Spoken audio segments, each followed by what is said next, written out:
Okay, good evening. Over there in India, this is Jay Smith, Dr. Jay Smith here in the United States. Great to see all of you. I can see some of you are unmuted. I'll mute and on. We are just to make sure that we're all on the same page. I'll be doing this lecture on FAQs, and I assume you all have this. Do you all have a copy of this? I see, yeah, I see a number of you. Anil, I see you have your copy there. We'll be going right down through this, and so if you don't have it on your computer. If you don't have it printed off, that's fine. But we will be going through each one of these questions in sequence. And the reason for that is so that you can teach it yourself. So you can take it. Feel free to use these. These are for you. You can also, if you want to embellish it, put your own answers into it. But what I have done, and what the reason why I'm even doing these FAQs, this is my experience and our team's experience from 25 years at Speaker's Corner. For 25 years, we would go down every Sunday afternoon there at London and Hyde Park. And we would take on hundreds of Muslims, sometimes thousands of Muslims at a time. I'd get up on a ladder and we would engage with these Muslims. And my team's still down there every Sunday. Hatun Tash is the one that leads it. I trained her up for 3 years. And she now has about 20 that go down with her. And you can go up on DCCI. And she engages with them on many of these subjects, on many others as well. And from that experience of 25 years of getting these kind of questions thrown at us, and FAQs means frequently asked questions, this is the result of what I've put together from those 25 years. Now, you will see that I've sent 2 papers. One is on the questions concerning Jesus Christ, and the second one is on questions concerning the Bible, because these 2 really are the 2 areas that we get hit with the most. And it does not surprise me that we get hit with these 2 areas the most. It's because Islam very much is dependent on revelation and is very much dependent on the person of Jesus Christ. You can then understand why they are much more concerned with Jesus and our Bible, because both Jesus and our Bible stand diametrically against everything they believe. Well, I shouldn't say everything, but the most important things they believe concerning who God is, who Jesus is, what Revelation is all about. So almost all of the major questions we're getting hit with by Muslims fall into those 2 categories, and that's why I want to zero in on those 2 categories. At other times, we'll be introducing other questions that come up concerning other areas. But for now, let's just go ahead and let's start with Jesus Christ. And then before we begin, let's go ahead and start with prayer. Our Heavenly Father, we want to thank you for this time together. I want to thank you that you've given us the technology. Here I can talk to my brothers and sisters right across the thousands of miles there in India. And I'm here in the United States, and yet we can hear each other, and we can engage with each other, and we can unpack the questions that you're getting hit with. And Lord, we just ask, as we introduce these questions and as we go through them, that your Spirit will just imbibe everything we do and say. In Christ's name we pray. Amen. Okay, let's go ahead and start with the questions we get hit with Jesus Christ. And the first one, right up the bat, and this is why I have it number 1, it confronts the whole notion of who God is. Do we share the same God? And now you might say, well, this has nothing to do with Jesus. Yes, it does. You'll see why. Is the God of the Quran the same as the God of the Bible? Do we share the same God in these 2 books? I don't know how many of you have had Muslims tell you this. Certainly, this is something that we get all the time. And Muslims would always assume, since both Christianity and Islam trace their lineage back to Abraham, we're both Abrahamic faiths. They through Ishmael, ourselves through Isaac. Therefore, that we must share the same God because we worship the God of Abraham. You will find many missionaries, Christian missionaries, that agree with that. Many Christians also agree with that. Now, whenever I'm asked that question, or whenever this comes up, the first thing I do is I go to the person and I shake their hands. And I say, God bless you. Abdul, I'm so glad that after 1400 years, you have finally admitted that Allah of the Quran entered time and space, was walking and talking in the cool of the day. I'm so glad that you have finally admitted that Allah of the Quran is God the Father, God the Son, and God the Holy Spirit, that he is triune. I'm so glad that you have finally admitted that Allah did come to earth, died on the cross, and rose again on the third day. And you have finally admitted that God of the Quran, Allah of the Quran, has a son and always will have a son.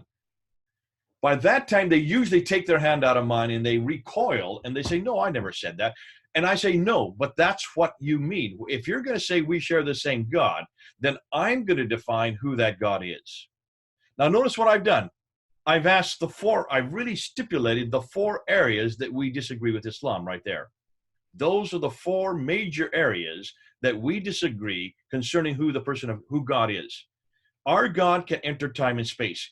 The Quranic God, the God of Islam, can never come to earth, never has come to earth, is incapable of coming to earth. And we're going to unpack that a little bit later.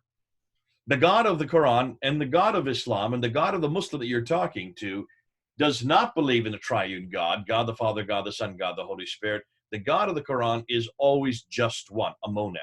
That's hugely important. We're going to get into that. Number 3, the God of the Quran certainly never died on the cross. God never dies on a cross because that would show that he is finite and that he is weak. So the God of the Quran never died on the cross and therefore never rose again on the third day. And most importantly, God has no son, according to Islam. God is incapable of having a son. So what I have done, and it only took me, 10, 15 seconds to go through those 4 areas. What I have done is I've nailed down where I stand vis-a-vis my God. You can do the same thing. Be very clear that our God is able to enter time and space. He can come to earth anytime he wants. Our God is not only God the Father, God the Son, and God the Holy Spirit, that he is one, yet in 3. And our God died on the cross, rose again, and has a son. And that leads you into a whole different discussion, because then you've also set up, by answering it that way, you've also set up the perfect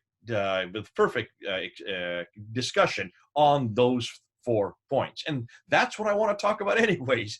Isn't that what we want to talk about? We want to talk about his divinity. We want to talk about God's and Jesus's triunity. And we also want to talk about the fact of what he did 2,000 years ago. And most importantly, that he is always and always will be the Son of God.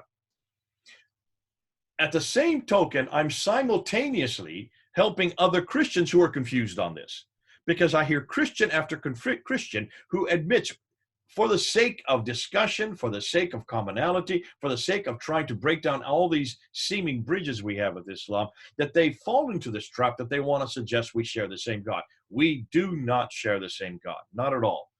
And you'll see that more and more as we go through these lectures. I don't recognize this God. I do not recognize Allah. I want nothing to do with him. And I don't recognize Isa. And we'll see, there'll be a whole lecture just on who is Isa versus Yeshua, the Jesus that we have in this book here. 2 completely different Jesuses and 2 completely different gods. So that's the first way to answer the first one. Let's go to the second one. Can God be one yet 3 simultaneously? Now, this is a real problem for Muslims. You might think that this is a problem for us. And it's interesting. I imagine many of you, when you've had discussions with Muslims, this is one of the first questions that comes up. Am I correct? Because for many Muslims, they just don't understand the Trinity. I think a lot of Christians probably don't understand the Trinity as well. We don't usually talk about it. I don't know, when's the last time you heard a sermon on the Trinity? So how do you answer that question? Usually it comes up in a question like this. How can 1 + 1 + 1 = 1? Well, it doesn't, not if you're adding them. But I would never define our God with a mathematical equation. And certainly I would not add 1 + 1 + 1. That doesn't define my God at all. If you want to use a mathematical equation, you could do multiplication. 1 × 1 × 1 = what? 1. Or if God is not just one, isn't he infinite?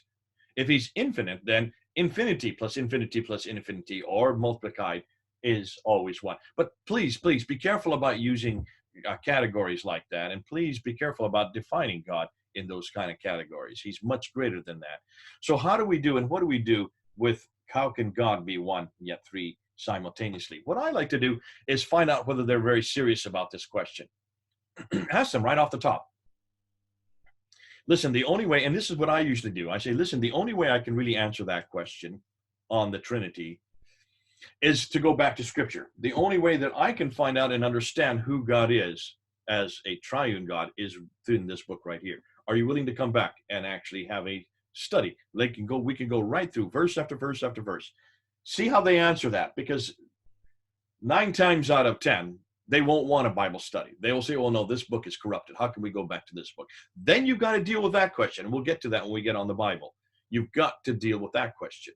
But what you're doing is you're wanting to, I'm finding out whether or not this person is serious about this question. Because 9 times out of 10, they aren't serious.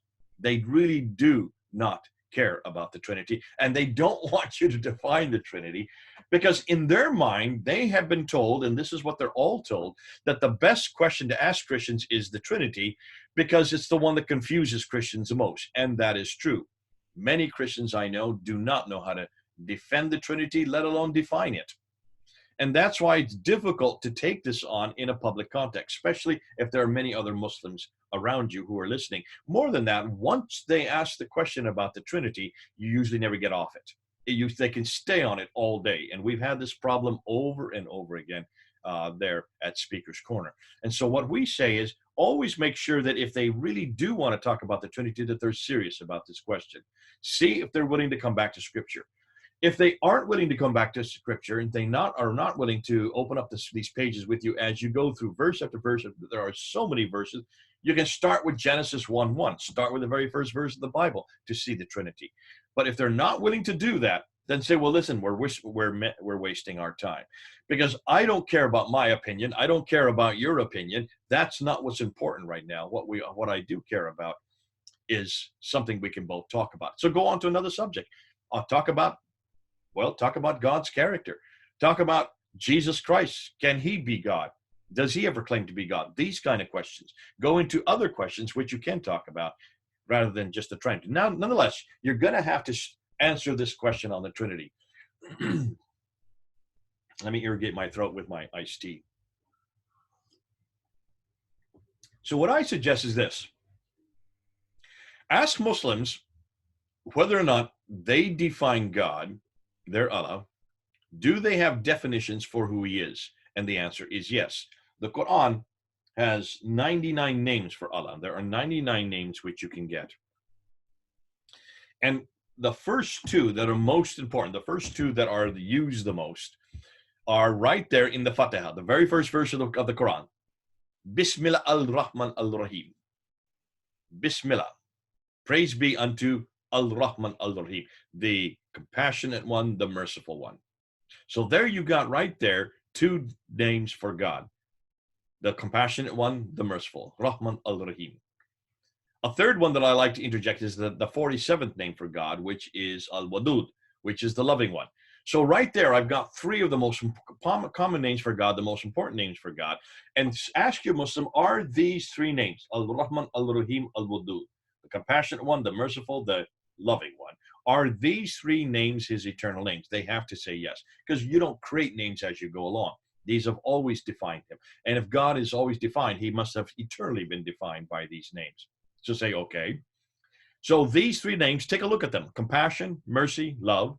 By definition, do they not require an object? You have to have an object to your compassion. You have to have an object to your mercy. You have to have an object to your love. Am I correct? So if God, Allah, is one, a monad, where was the object of his compassion, mercy, and love before Adam and Eve were created? You can see immediately the gears start to turn in their minds, and this happens every time. And you can see this is the dilemma for Muslims. How can God be one and yet still retain these names when these names by definition require an object, require unity within diversity, require relationship? Until Adam and Eve were created, those names make no sense. Which means that Allah of the Quran, if these really are his names and they're there in the Quran, they can't deny it, that means he is dependent on Adam and Eve for his names, for his definition of who he is. Now, see, we don't have that problem in Christianity because of the Trinity. God the Father has always loved God the Son. God the Son has always loved God the Holy Spirit. God the Holy Spirit has always been in unity and diversity. There has always been compassion, love, and mercy within the Trinity, triune head, the triune Godhead, which means eternally there's been relationship within the triune Godhead, which then helps me understand who I am as a human. Because in Genesis chapter 1, verse 26 and 27, it's very clear that we are made in his image. Let us, plural, make man in our image, plural, in his image. There it is, singular. We are in God's image. So here we now know that since God is social, since God has relationship within the Godhead, we made in his image also have that relationship. We also have a plurality. And that's why we're social animals. Now, can you see what you've done is you've taken the question, you've stymied the answer from the Muslim standpoint, and you brought it back to the gospel. Because then you can unpack the gospel right there, and you can run with it and say, can you now see that why you as Muslims who are social, you are all very social animals, you are all very much in relationship with others and with you, and certainly with people. We as humans are in relationship all the time. That relationship can only come from a God who is already in relationship if we're made in his image, and cannot come from a God who is a monad, of which who Allah is. And you've pulled that back and you've shown how the triunity of God not only has to make sense, Muslims have to come home to that God who is one yet three. So you've used the Quran, you've used their own definitions to stymie their view of God and bring it back home again. So then comes the corollary question. We're now on page 2, and that is, how can God come to earth? Now, I remember I was up in Russia, a number of years ago, and I was up there teaching at the Bible school there. And the Muslims in Kazan, this is the third largest city in Russia, the Muslims there, there's a big seminary, a big Muslim seminary. And because I'm all over the internet, they knew who I was, and they heard that I was in town. Immediately, they challenged me to a debate. I remember I said, I will do a debate with you, but I don't speak Russian. They said, that's all right. We'll give you translators, and they did. I went through 3 translators. The reason why, they said that they just got so exhausted because I speak so fast. I don't think I do. I think I speak just as normal like everybody else. But nonetheless, the first question that the Muslim dais asked me was this: Mr. Smith, please don't say God came to earth. Allahu Akbar. God is the greater. Please don't say that God, the omnipotent God, the God that created the heavens and the earth, this God who resides in heaven, please don't ever say that he comes to earth, because that would take away his omnipotence, that would take away his greatness. Our God, Allah, must remain great. So I turned to my translator and I said, tell him this. Shame on you. Now, he wouldn't do that. He said, no, I'm not going to say that. No, say this. Shame on you. How dare you say, Allahu Akbar, God is the greater. How dare you say God is omnipotent, but then you say he cannot come to earth, because you've just taken away his greatness. How dare you say God is omnipotent, but he cannot come to earth, because you've just taken away his omnipotence. Don't ever in my presence say God cannot come to earth. Because what you're doing is you're demeaning God, you're limiting God, you're saying God can't do something that even I can do. I'm on earth. So they turned to me and says, are you saying that God can go to the toilet? And they thought they had me on that one, and everybody started laughing. And I said, that's fascinating that you're even asking that question. If God can eat, which we know he did in the tent of Mamre, who was eating with Abraham in the tent of Mamre? That was God. If God can eat, he can also go to the toilet. I can go to the toilet. Are you saying that I can do something that your God can't do? I said, get a bigger God. You're limiting God. Don't ever say God can't eat. Don't ever say God can't go to the toilet. Maybe your God can't go to the toilet, but my God can. Come on home. We've got the bigger God. And by that time, you could see they were on the defensive. And you could do the exact same thing. Take the question and throw it right back in their lap. And show that the question, by definition, demeans God. Don't ever limit God like that. Then they turned to me and they said, are you saying that God can die? So I turned to my translator and I said, tell them this. Here for the last, it was about 10, 15 minutes. For the last 15 minutes, You have telling me what God can and cannot do. You said that God cannot enter time and space. You told me that God cannot eat. You've told me that God cannot go to the toilet. You've told me that God cannot die. Who are you to tell me who God is or what he can and cannot? Who are you to say what God can and cannot do? Don't ever you define who God is. Let's go back and see what God says about himself. Let's see what God says in this book concerning that question. And then I open to John 10.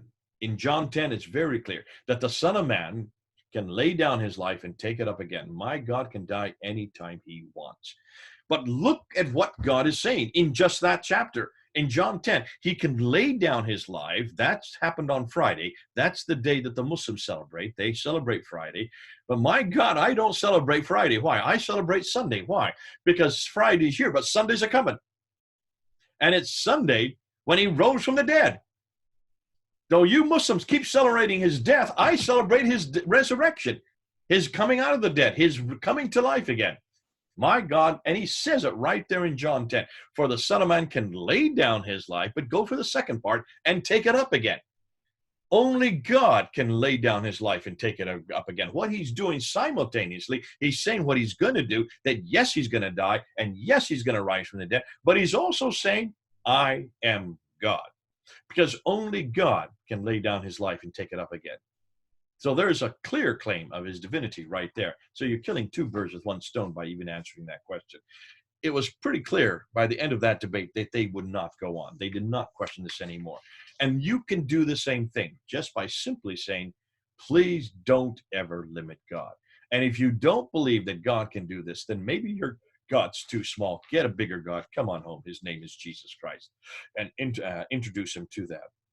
So then question number 4. Can God have a son? Now, you can understand why they asked this question. And you need to go back and see the problem. And the problem is not the questioner. The problem is this book. The reason they're even asking this question is because of what the Quran says about Jesus Christ.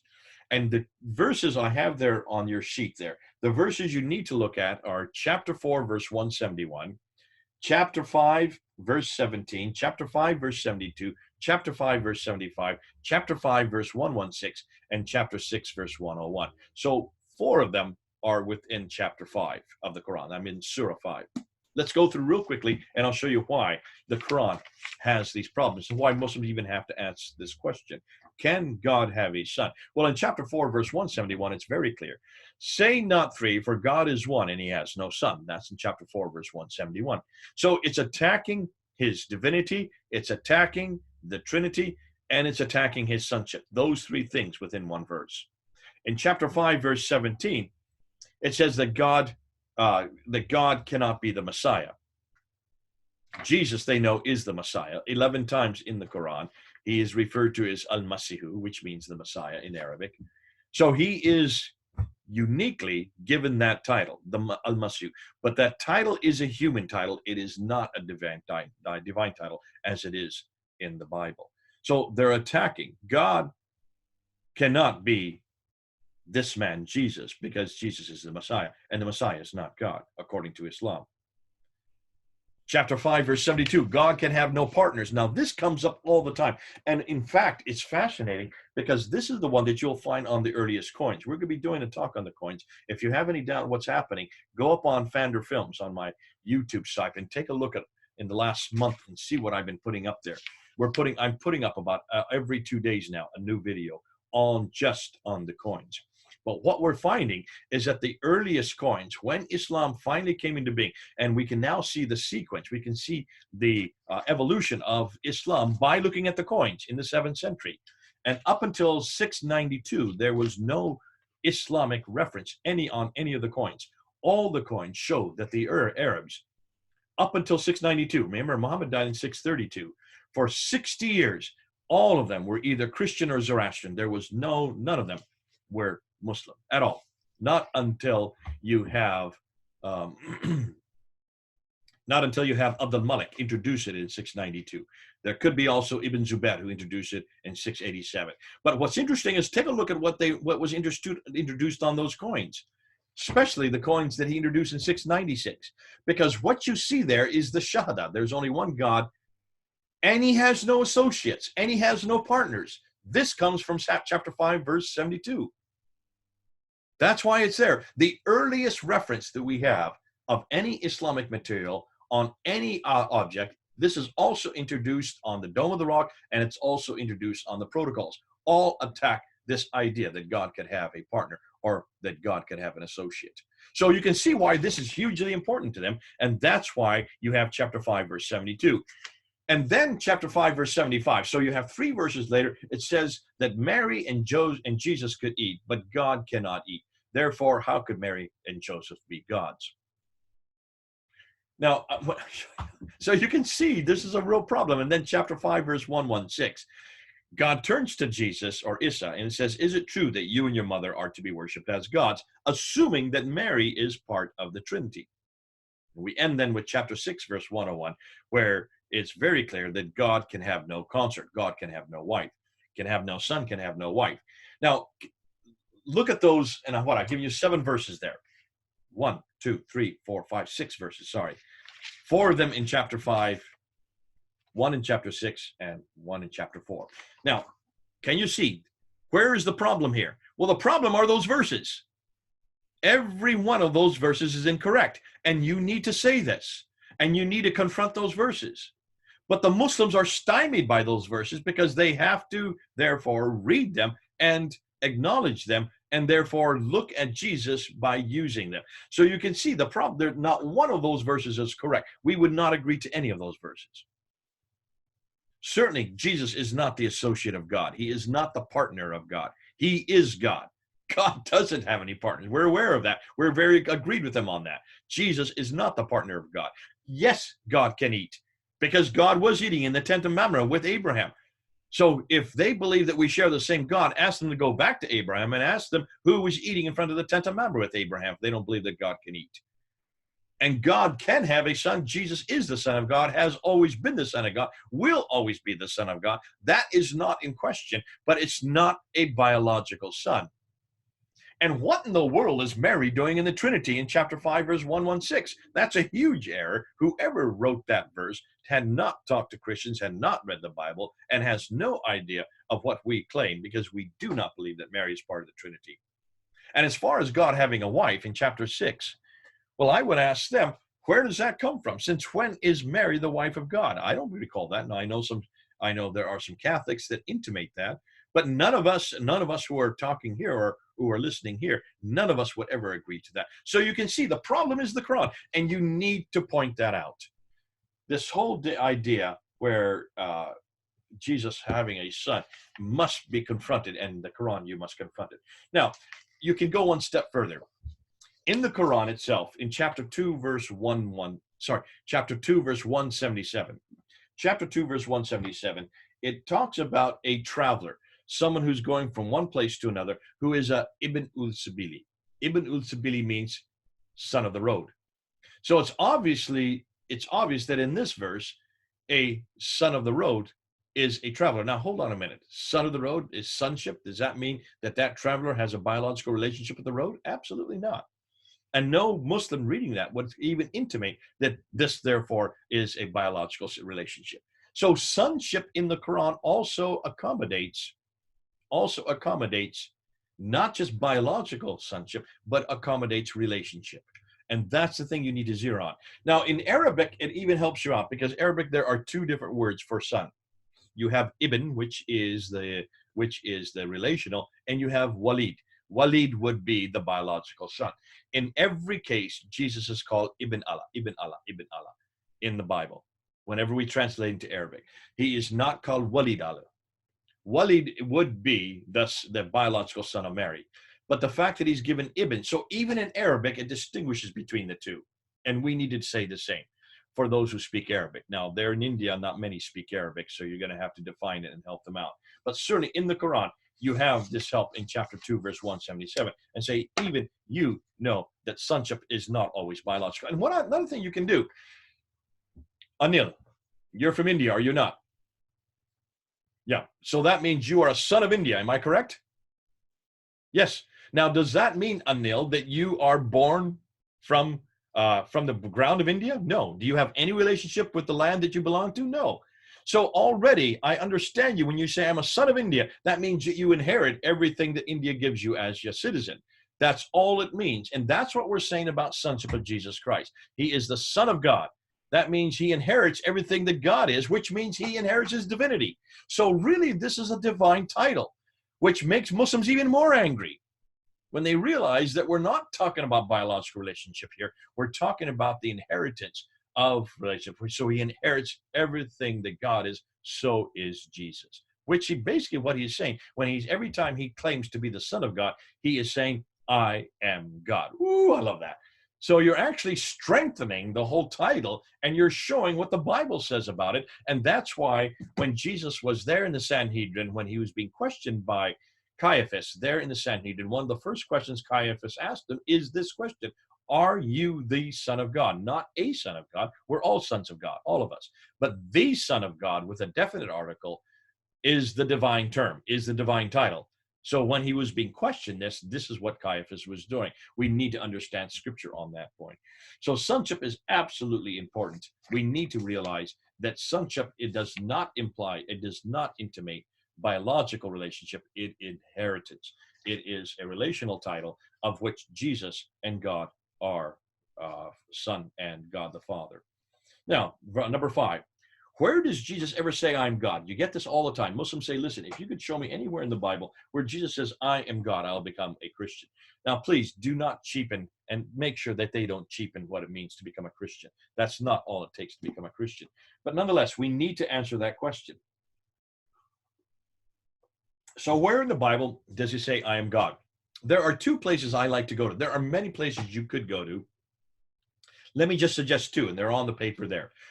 Matthew chapter 26, verse 62 to 66. I've already intimated this is important because this will help the Muslims understand why the Jews reacted the way they did. In Matthew chapter 26, he's there in the Sanhedrin. Caiaphas is standing in front of him. And Caiaphas turns to him and he says, is it true that you claim to be the Son of God and the Messiah? Those are the 2 things he claims.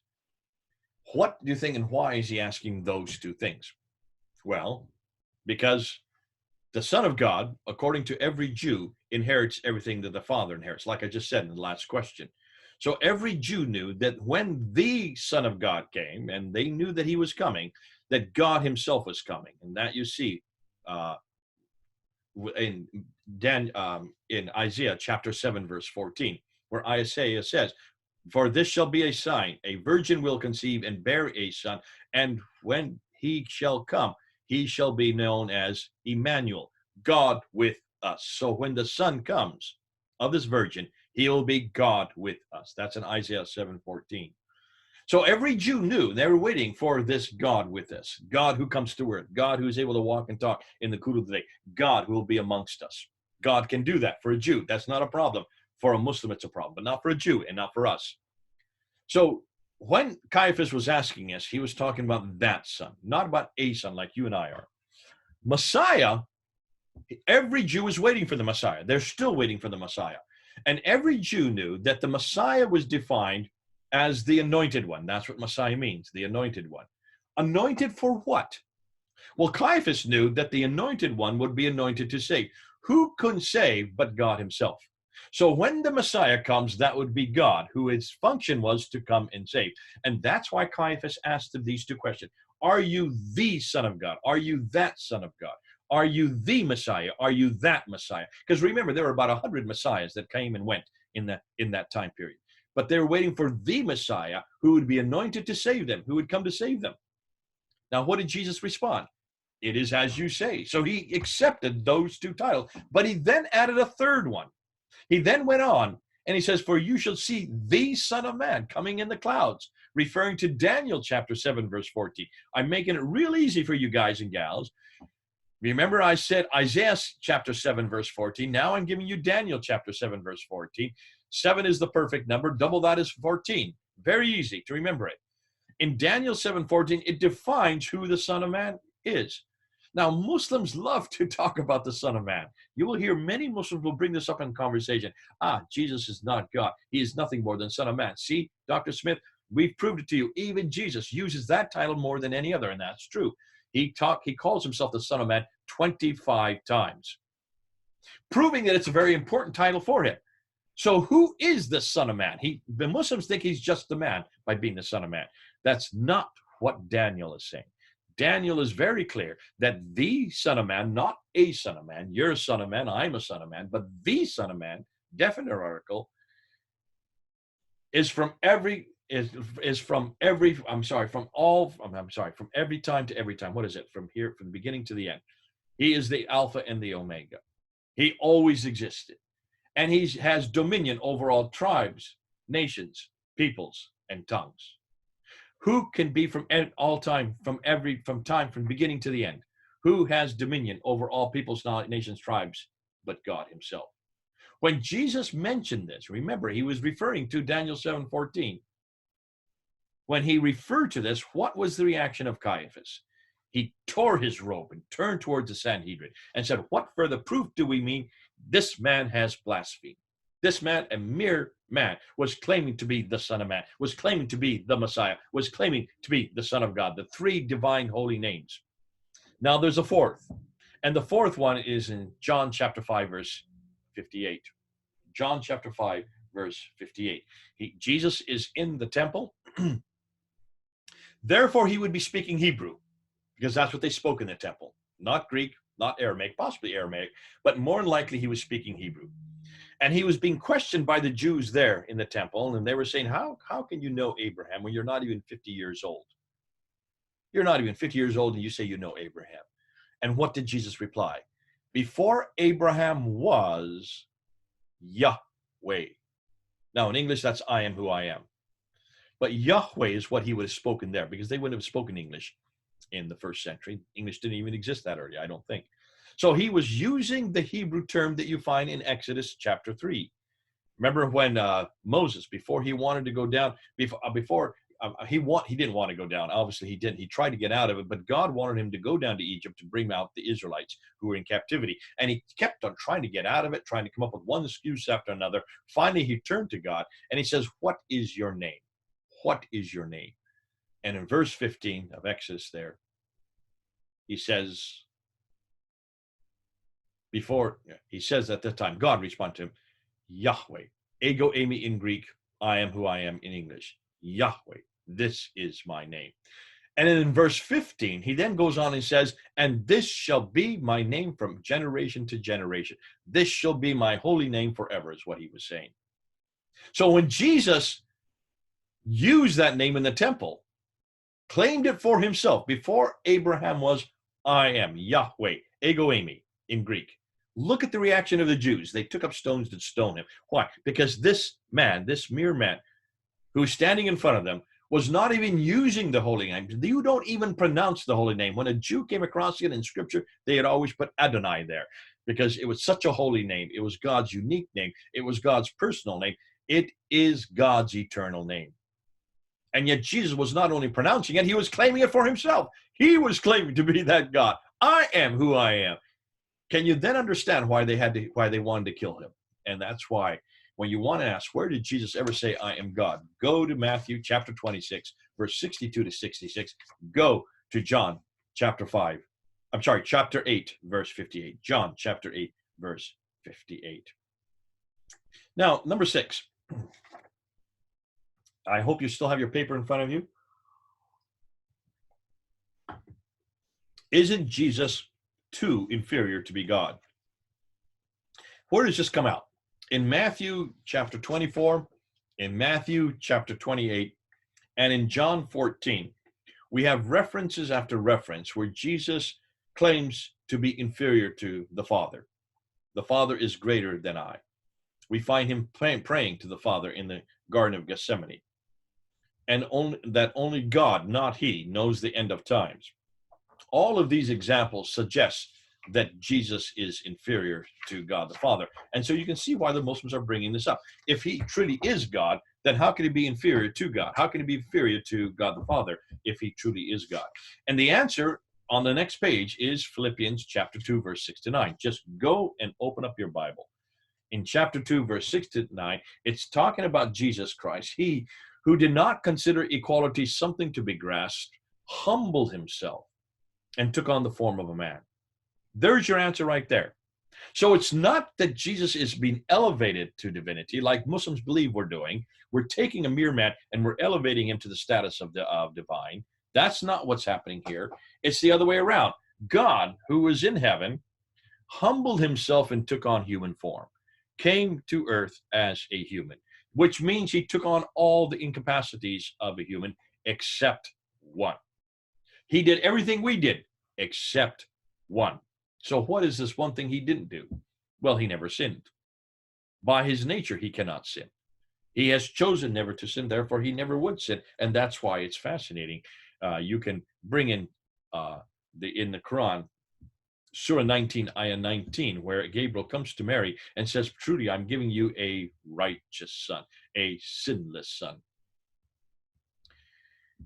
It's fascinating because right there you will see that the Quran gets that correct. The Quran actually gets that very correct because the Quran is agreeing with the Bible that Jesus uniquely is the sinless one.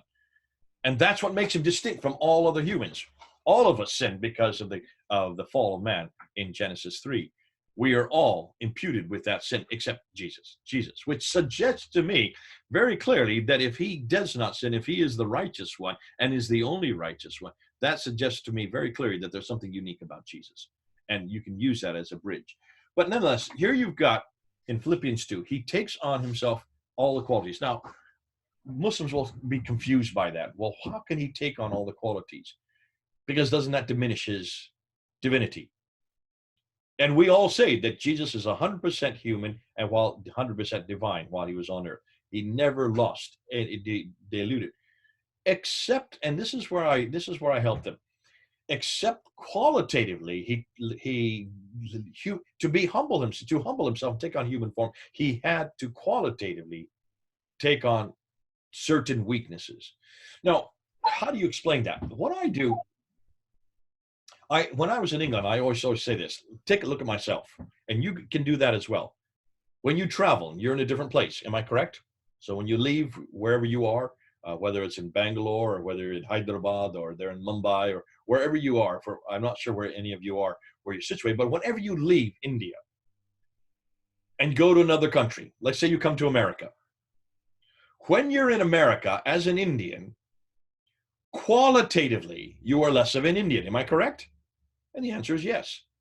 You don't breathe the Indian air. You're not eating the Indian food that you have back home. You're not part of the cycle and everything that's happening in India. And more than that, you do not have the same relationships in America that you have back in India.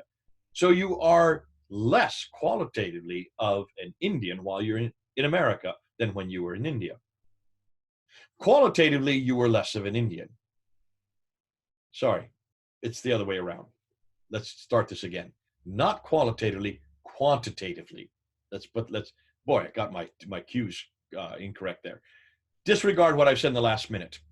When you come to America, or you go to Britain, or you go to Singapore, or whatever country outside of India, quantitatively, you are less of an Indian. Quantitatively, am I correct?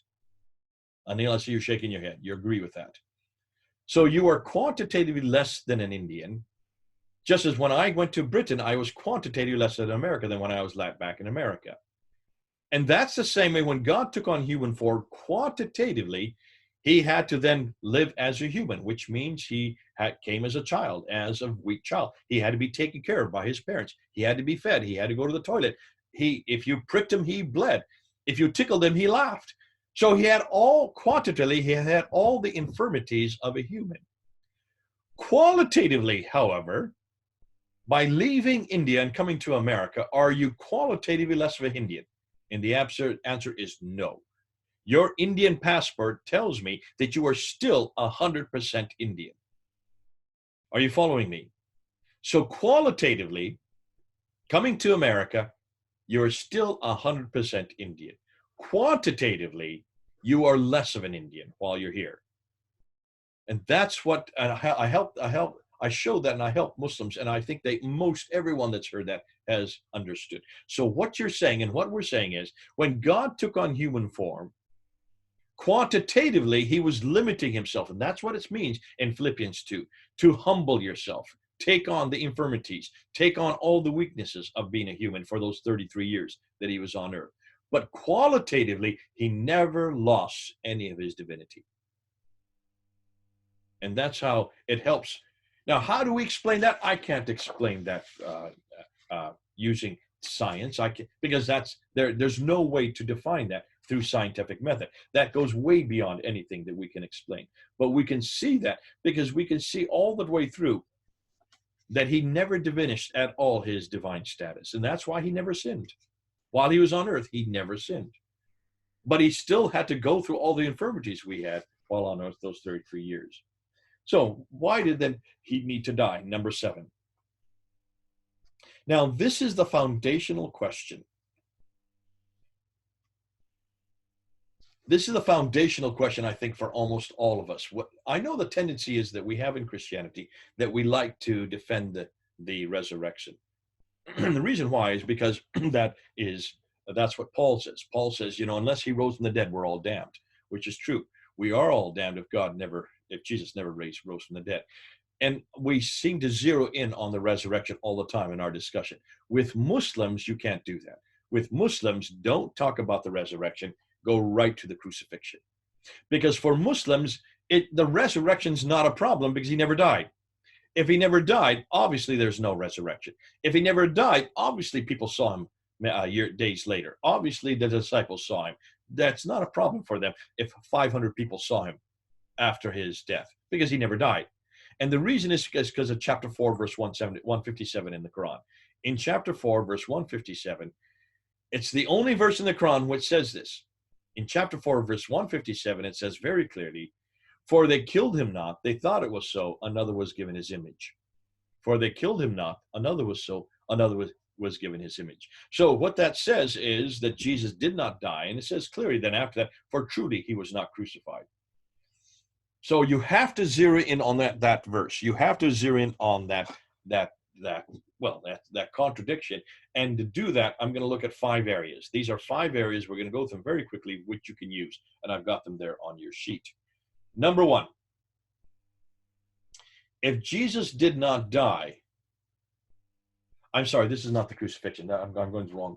Let's back up. We're not doing the crucifixion here. We need to answer the question, why did he even need to die? Why did God need to die? Okay, let's back up. So the reason he needed to die is you need to go back to Genesis 3. You need to go back to the very beginning. Open up Genesis 3 and show what happened in Genesis 3 when Adam and Eve sinned. Start with verse 8 and 9. There you are. God is walking in the cool of the day. He's asking Adam and Eve, where are they? They're hiding behind a tree, and that's why he cannot see them. Well, he can. He knows they're there, but he wants them to respond to him. He wants them to come back and be in relationship with him. And then he condemns them. And in verse 15, though, he condemns them by throwing them out of the Garden of Eden. Now remember, that was only one sin that destroyed that relationship that he had with God. But then in verse 15, he provides a solution. And this is why God needed to die. It's all in verse 15. He turns towards Eve, the first to have sinned, and he says, from your line, so it has to be a woman's line, not a male. It has to be from a woman, because woman was the first to sin. Therefore, it's going to be a woman who's going to bring about the Savior. Salvation is going to come through a woman. So he turns to Eve, and he says, from your line, he will come. That means it's going to be a male, and he will crush the head of Satan, and Satan will bruise his heel. There's the first prophecy that God is giving in the Bible of the crucifixion. So let's move on. So why did he need to come back? Why did he need to die? Well, you need to go to Leviticus chapter 17. In Leviticus chapter 17, verse 11, it says very clearly that in order to have atonement, in order to absolve sin, there has to be life given, there has to be blood shed. That's very clear in Leviticus 17, referring back to Genesis 3. So a life must be given, a blood must be shed in order for there to be atonement. Now, that's not the only place we find atonement. 79 times you will find references to atonement in the Old Testament. So there needs to be a life given, but what life must be given? Not yours, not mine, because it's not a thing we can do, because all of us are sinful. It has to be he who was sinned against. That's why all the way through Scripture, God then gives us flag after flag to show us who this person is. Now let's go back to Isaiah 7:14 that we talked about earlier. In Isaiah 7:14, Isaiah tells us exactly who this person is. For this shall be a sign. That means something special is going to happen. Wake up, Muslims. A virgin will conceive. Hold on a minute. In my world, virgins don't conceive. By definition, if a virgin conceives, she's no longer a virgin. Am I correct, Anil? That's right. No virgin conceives, not in our lifetime, and certainly not in our world. So here you have a virgin will conceive and bear a son. Hold on. So it's a boy, not a girl. So that son is referring back to Genesis 3, verse 15. He will come. And then what does it say in Isaiah 7:14? And he shall be called Emmanuel, God with us. So when that virgin comes and has a son, that virgin, that will be God with us. So that's why it's important that you read all of Scripture and put it together. Why did God have to die? Because he has fulfilled what he promised in Genesis 3, verse 15, that he will send a male, and that this male would destroy the head of Satan. When you destroy the head, you destroyed Satan. How will that happen? There has to be bloodshed. There has to be life given. That happened on the crucifixion, on the cross. Now remember, only he who was sinned against can do that. Now, to understand that, you need to go to Genesis 15. See, Muslims, and you can use this as a bridge, because Muslims do understand that they are to sacrifice. Am I correct? They're still sacrificing today at Eid al-Kabir. Now, when they sacrifice, they always sacrifice a goat. So ask your Muslims, why are you sacrificing a goat today? They'll say, well, because Abraham sacrificed. Then say, well, then have you gone back to the story where that whole sacrificial system was inaugurated? Why don't you go back to Genesis 15? Remember, when Muslims have any question, what are they supposed to do? In chapter 10, verse 94, in chapter 21, verse 7 of the Quran, it says, if you have any question, come to the people of the book, because they are of this book, because they have been given the Taurat and the Injil for you. So they're supposed to come back. So take the book and open it up to them and say, let me tell you why you have to sacrifice. You need to go back and see how the entire sacrificial system was inaugurated in Genesis 15. And there you will see that God came to Abraham and he said to Abraham, I'm going to create a covenant with you. Therefore, I want you to get 3 animals and 3 birds. I want you to bring them to this rock. I want you to kill them and to separate them. And then we will both walk through, sealing the covenant by the blood of those 3 animals. Abraham did that.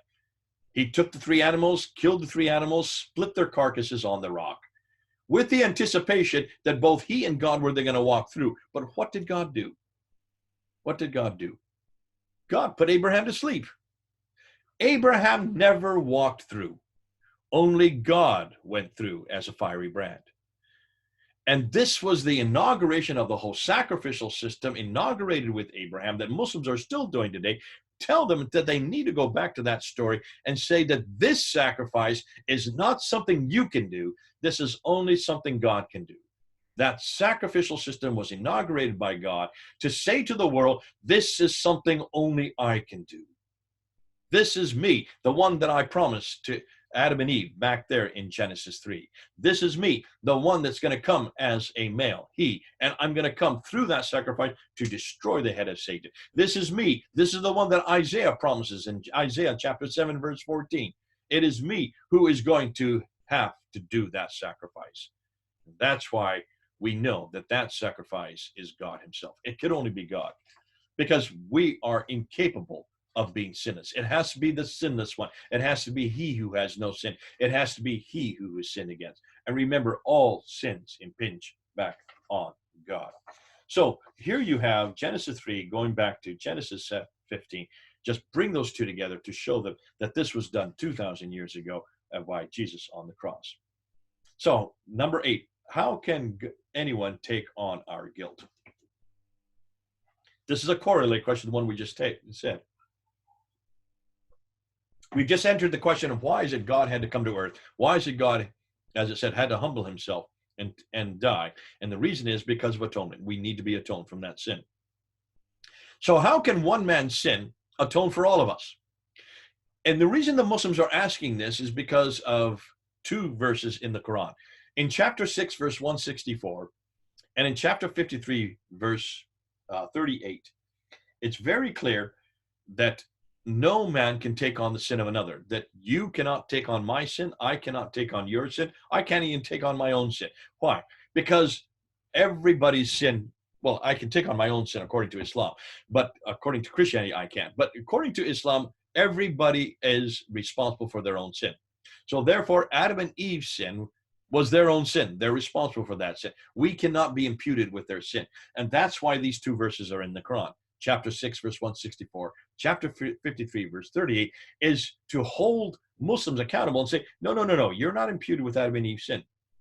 And Muslims come to me all the time, and they say, how can we be imputed with Adam and Eve's sin? That is their own sin. They have to take care of their own sin. We, each of us, have to take care of our own sin. That's why we have angels who sit on this shoulder and other angels who sit on this shoulder. These angels are recording our good deeds to placate from our bad deeds, which are recorded on this shoulder. It's like a bank account. Credits on this side, debits on this side. Credits and debits. And hopefully you have more credits when you die than you have debits. That's how they take care of their own sin. We cannot be imputed with Adam and Eve's sin. That's their sin. Therefore, Jesus cannot take on our sins. Because Jesus, a mere man, cannot take on my sin. I am responsible for my own sin. You'll hear Muslims say this all the time. How can someone be responsible for my guilt? What I love to do is I love to go right back to the Quran. And I love to go back to the Garden of Eden in chapter 2, in chapter 7, and in chapter 20 of the Quran. But go to chapter 7 and tell them this. Say, if you don't believe in imputed sin, then I want you to tell me what's happening in chapter 7 of your Quran. Because in your Quran, the Garden of Eden is up in space. It's not on earth. It's up in the sky. Adam and Eve are in that garden. They sin by eating of the fruit. It's very similar to the story we have in Genesis. God then condemns them for their sin. Then he forgives them for their sin. And then he sends them down to earth. He throws them down to earth, according to verse 24. And they come to Mecca, and Adam comes to Chennai, Sherman there in Kerala, in your country. So this is according to the traditions, how it happened. But there in verse 24, he throws them out of the Garden of Eden down to earth. So ask your Muslim friends this, all right? Are you up in that garden right now? And the answer is no. None of us are in the Garden of Eden. Now, maybe in Mumbai, or maybe in Kerala, or maybe wherever you are listening to me right now, maybe where you are is maybe be the Garden of Eden for you, but it is not the Garden of Eden that we see in the Bible, and it's not the Garden of Eden that we see in the Quran. Every one of us human is on earth. We're not up in space. So tell your Muslim friend, okay, so you're here on earth, then aren't you being imputed with Adam and Eve's sin? The fact that none of you are up in space, the fact that none of you in that garden, the fact that none of you have ever been in that garden shows me that even in the Quran, you're imputed with Adam and Eve's sin. So how do you answer that? And in 40 years of asking Muslims that question, I have yet to see a Muslim that's ever considered that.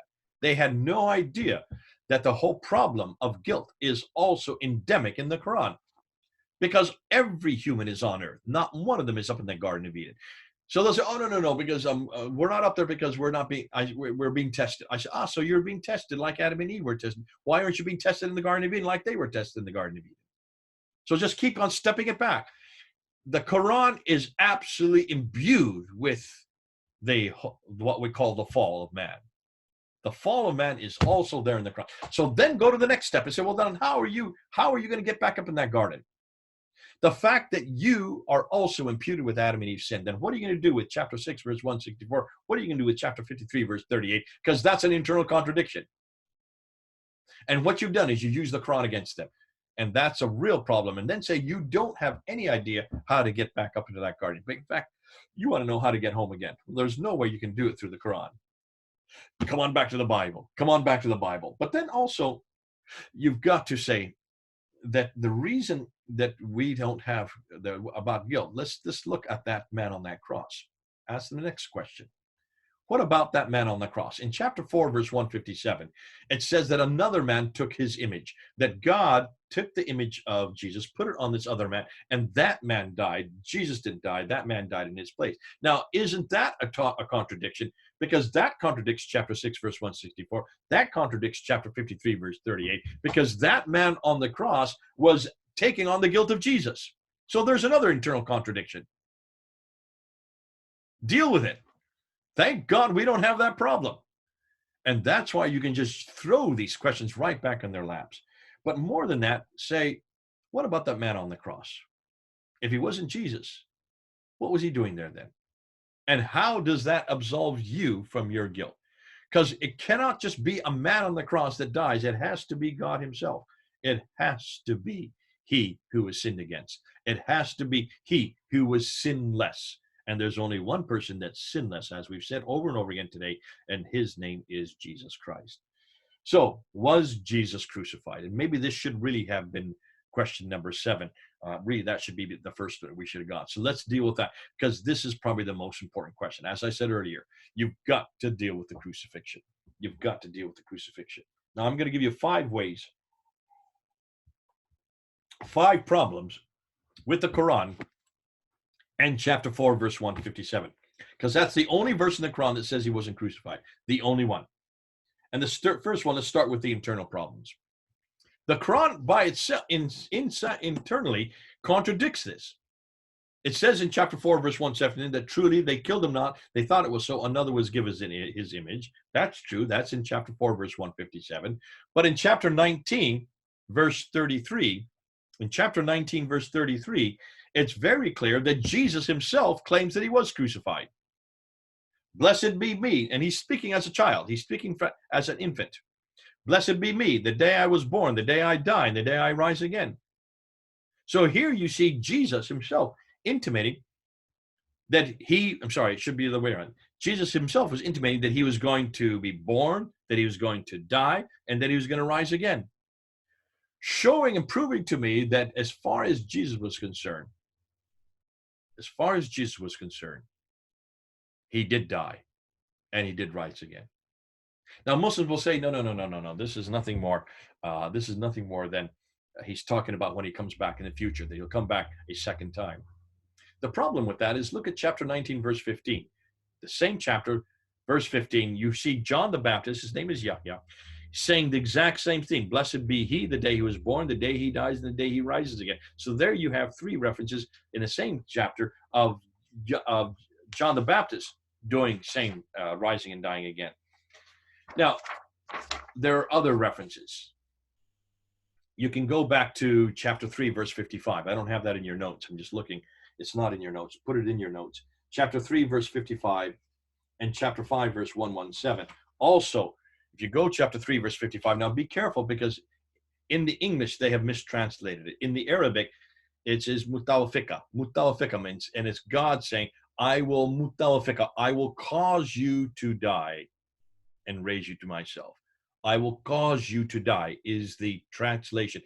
What they have done in my translation, I will put you to sleep. I will cause you to sleep. Nowhere in Arabic does mutawafik mean put you to sleep. It has always meant cause you to die. So chapter 3, verse 55 actually is referring to his death, which contradicts chapter 4, verse 157. And chapter 5, verse 117, you have the same word, mutawafika. I will cause you to die. Write that in the margin of your Quran so that you can help your Muslim friends out. The vast majority of Muslims probably do not speak Arabic. Then there's a theological problem, which I intimated in the last question. In chapter 6, verse 164, and chapter 53, verse 38, it says that nobody can take on the guilt. Then what about the man on the cross? Was he not taking on the guilt? And what do you do with chapter 7, verse 24, when you see very clearly that all of us are on earth, yet Adam and Eve were up in space in the Garden of Eden. Why aren't we up in the Garden of Eden? Why aren't we given the same test that Adam and Eve were given? Isn't that also shows that we are taking on the guilt of Adam and Eve, the fact that we're all on earth? Then we come to number 3, the historical problem. And this is a problem, difficulty, and I've never heard Muslims really answer this, because only in the Quran do you find this reference that Jesus didn't die. If you look at all the historical records from the 1st and 2nd century, look at Thales and Phlegon, who are debating this. They were debating this in 52 AD. That's within 20 years of Christ's death. If he died in 33 years, within 20 years, they're already debating that on the day he died, the sun went dark and the earth shook, agreeing with the Matthew account. So within 20 years, you have these were Greek historians. They were debating this issue themselves. You have Tacitus, who's a Roman historian. He did not like Christians at all. He had nothing good to say about Christianity, yet he not only talks about the death of Jesus, he says it happened under Pontius Pilate during the reign of Tiberius. That's why we know it's in 33 AD, because of Tacitus. He dates it for us. Then Josephus, a Jewish historian, who refers not only to the death of Jesus, but he also refers to Christians who believe he rose again, the only non-biblical reference to the resurrection. So I've given you a Greek historian, Thales and Phlegon. I've given you a Roman historian, Tacitus. I've given you a Jewish historian, Josephus, all writing in the 1st and early 2nd century, all referring to the death of Jesus Christ. They are much earlier than the Quran, which doesn't even come around to the 7th century, and I would say even the 8th century. So 600 to 700 years later, you have the Quran. Which is more important? Which is more authoritative? I would go to that which is closer to the event, in this case, the historians. And remember, these are hostile historians, and yet they still agree that Jesus did die. Number 4, what about the eyewitness account? Beyond the hostile account, were there not eyewitnesses to this event? Yes, there were. John, did he not know Jesus? Had he not been with Jesus for 3 years? He knew him. He had been with him. He saw him. He had heard him speak. He was at the foot of the cross. Don't you think he would have known who was on the cross? Wouldn't you think he would have recognized if that wasn't Jesus? And what about Mary? She was at the cross. She had known Jesus for 33 years. Don't you think a mother would know her own son? Of course she would. She would have known directly that that wasn't Jesus on the cross, if it was another. And what about the man on the cross? Don't you think he would have said something? You got the wrong man. I'm not Jesus. Come on, Mary, ask me a question I can't answer. So you can see immediately, take a look at the man on the cross and look what that man said. Look at the last phrases that he said while he was on the cross. Father, forgive them, for they do not know what they do. Does this sound like the wrong man? Does this sound like the duped man? Into your hands I commend my spirit. This does not sound like anybody but Jesus. Only Jesus would have said those words. So you can see that from just the eyewitness accounts, you can see you cannot accept that this wasn't Jesus on the cross. And then lastly, the moral problem. And this is probably the hardest one for Muslims to accept. Every time I brought it up, they like to change the subject. If God takes the image of Jesus, puts it on another man, and then lets that man die in place of Jesus, then what was Jesus doing 3 days later, going into the upper room and claiming it was he? And a week later, when Thomas doubted it, he showed the holes in his hands and his feet, claiming and taking on that act himself. To me, that would be a deceitful Jesus. Coming into the room and claiming that he was a resurrected Jesus, talk about deceit. My Lord Jesus does not deceive like that. There's no deceit in anything he said or did. And what about God himself? If God takes that image, puts it on another man, and then for 600 years tells nobody, what does that say about that God? That God is deceitful. That God is immoral. That God I want nothing to do with. I do not accept that God. I will not follow that God. Morally, that is a corrupt God. Throw this at your Muslim friends and say, look what you're intimating. And that all of Islam is based on a lie, an immoral lie by an immoral God. Okay, look, I'm going to take about a 5-minute break then. I'm going to put it on pause here. Go and get some coffee. Go and get some tea, some chai at the chai dukan. Come on back in 5 minutes and we'll start up again. We'll see you in about 5 minutes. This is Jay then. Over and out. Okay, we're back again. And I see there's some questions. Let me just answer these 2 questions real quickly, since they have to deal with what we were just talking about. And the question comes from Ben. My friends ask many times, they don't ask, where does Jesus say I am God?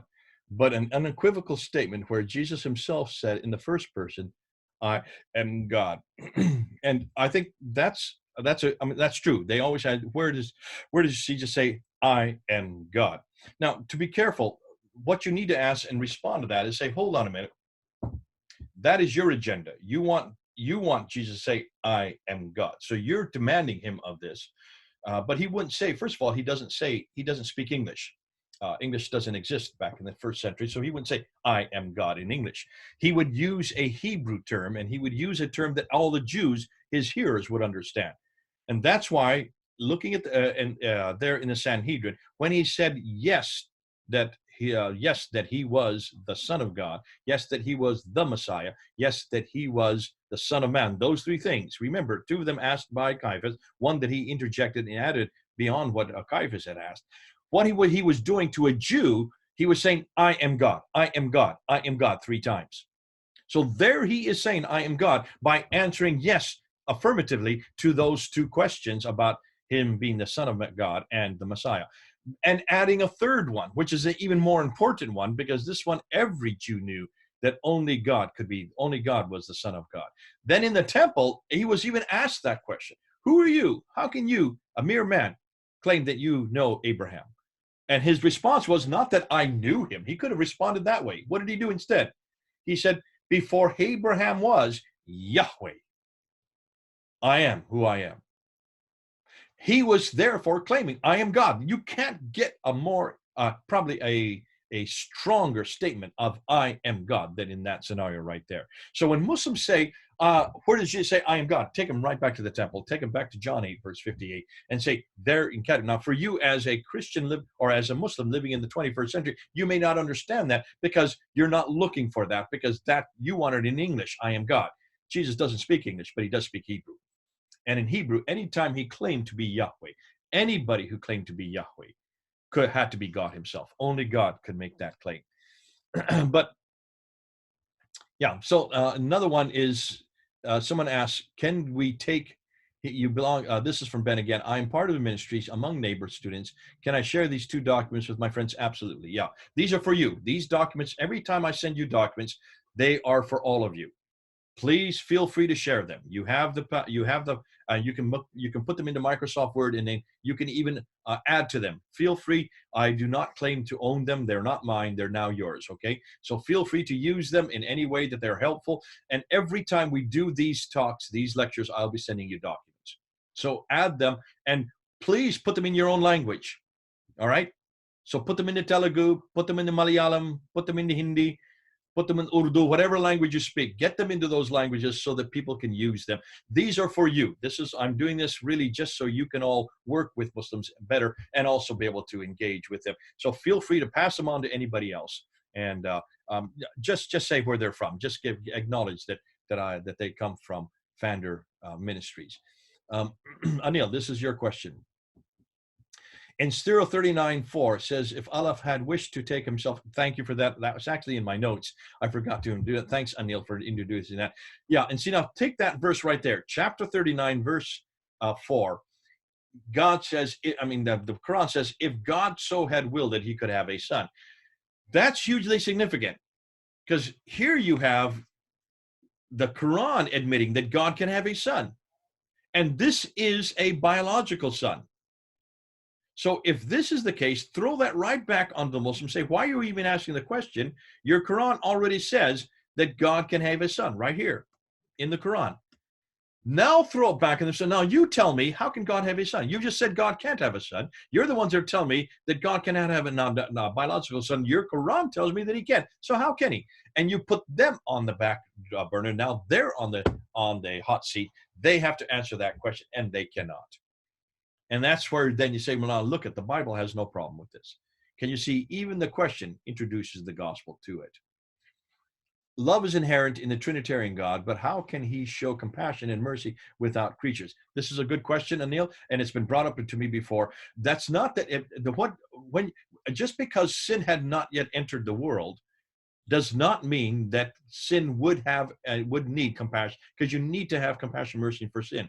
Therefore, if God had these terms, and throw back on the Muslims, if in the first verse of the Quran, you have Bismillah al-Rahman al-Rahim, if these are his eternal names, throw that back at them and say, how can these names even exist without a creature? In other words, without an object to these names. So that is a dilemma for the Muslims. We don't have this problem because by definition, if their God is totally pure, also he can also then relate in a sinful environment simultaneously by definition. So therefore, compassion and mercy he never needed to within the Godhead, but they were the capacity to be compassionate and merciful has always existed in his nature. All right. Now that means once man was created and sin was entered into the world, then compassion and mercy came to the fore. But that doesn't mean that it didn't exist prior to that. It just was never needed prior to that. But that could only happen with by definition, compassion, mercy, by definition, can only happen with an object to that compassion and mercy. That does not exist in a monad God like Allah. It always existed. And the potential for compassion and mercy always existed within the Godhead, eternally. Okay? Now, third question. These are good questions. Thanks, Anil. I think according to Islam, sin is just a fault, denying the seriousness of it. So they say sacrifice is not required. How should we respond? Brilliant question. I love these questions. True. For Muslim, and this is why you need to define sin. And I think that may be a question that's coming up. But let's go ahead and jump on it since you already asked it. Remember, for Islam, sin is just not meeting the grade. So they have all these do's and don'ts. They have an enormous amount of rules and regulations. They call them Sharia law. Another name for them is called fiqh. So you have the four schools of fiqh. You have the Hanbali school, the Maliki, the Shafi, and Hanafi school. And all of them are telling you how to walk, talk, eat, drink, sleep, every area of the day, 7 days a week, 365 days a year. It tells you how to walk, talk, eat, and drink. If you don't fulfill any of those requirements, that's called a sin. So sin is not making the grade. That's all sin is, which to us is absolutely trivial. And this is why Muslims have no idea what they're talking about. They have no idea of what sin has done. Sin is much greater than just not making the grade. And to understand that, you need to go back to the Garden of Eden. You need to go back to Genesis 3. You need to go back to the environment that Adam and Eve were in. They were actually in relationship with God. They were there walking and talking in the cool of the day. They were there in God's presence. At one time, we were in God's presence. Whoa, just give me the heebie-jeebies to think about it. But because of one sin, everything was thrown out. They were thrown out of God's presence. No longer could they be walking and talking with him. Now there was thorns, thistles, childbirth pain. Every part of environment was impacted by that one sin. Look how heinous sin is. That's what sin has done. We do not trivialize sin. And that's why it's so important that we get that into our discussion. Muslims have no idea of what sin is. If they believe they can just placate sin by doing good deeds, that's all it takes to take care of sin. They have no idea that even one sin, remember, it's all Adam and Eve did was one sin to be thrown out of God's presence. And the reason they don't understand the heinousness of sin is because they never knew we were in God's presence. There is no Allah in that garden in chapter 7 of the Quran. Allah was never there. And if he was never there, can you then understand why, since he was never there, they have no idea what paradise was like? Paradise is where we were with God. Paradise is where we were walking and talking in the cool of the day. Paradise was we were in his presence. Paradise, we were in relationship with God at one time. And I want to get back in relationship. Now can you understand why the other side of death, when Muslims go and they die, what happens? What kind of paradise do they go to? The paradise they go to is a very carnal paradise of wine, women, and song, where they can have 72 virgins waiting for them. I don't care about virgins. I don't care about wine. Excuse me, women. That's not what gets me excited. I want to be with God again. I want to be with what Adam and Eve had. And that's why when you get into these discussions, Anil, you need to also talk about the heinousness of sin. And how is it that Islam has not understood even the heinous of what happened there in the Garden of Eden? All of that was destroyed with just one sin. That shows how holy my God is. My God is so holy that he cannot even have one sin in his presence. And we talked about this in an earlier talk on the hermeneutical key, Habakkuk chapter 1, verse 13, which says that God cannot stand to have even one sin in his presence. Even one sin, God cannot have that in his presence. Now, number 4, regarding the non-biblical historical evidence, the Muslims say we need to prefer authoritative revelation rather than human witness. How should we respond regarding non-biblical historical evidence? I'm not sure what the question is here, Anil. If you could enlarge on that so I know what you're asking. non-biblical historical evidence. The Muslims say we need to prefer authoritative. Oh, I see. Okay. Yeah. Okay. I see what you're saying. So it's not good enough just to have non-biblical authority like historical authority to corroborate, because that's nothing more than man-made. And that we need to have what they prefer authoritative revelation. What authoritative revelation are they referring to then? How are they going to prove that their Quran? I mean, I would throw the question right back on them, and I'll ask you, Anil, how would you then define, how would you give authority to the Bible or even to the Quran? How would you give authority to any of these two books if you aren't going to use history? And history, by definition, involves humans, us. To just say that this is eternal, just because the Quran claims it in chapter 85, verse 22, is a non sequitur, because there's no way you can deny it or defend it.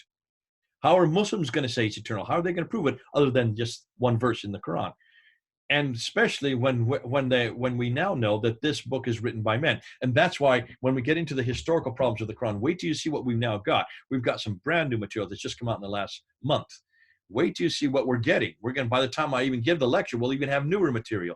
We're destroying this Quran using its own authority, but we're also destroying this Quran using historical authority. And every book that claims to be from God, that has historical claims, of which this book does have, there are many historical claims in this book. Those claims, therefore, need to be investigated. Therefore, we have all the right. When the Quran says that there was a certain man named Muhammad who lived at a certain time, in a certain place, doing certain things, then we can investigate those four areas.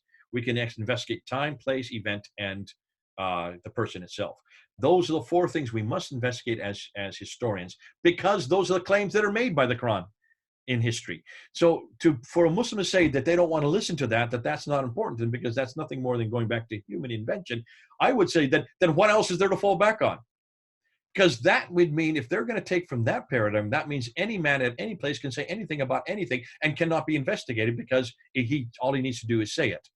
But by definition, a book, and this book included, this book especially, has always been investigated on those terms.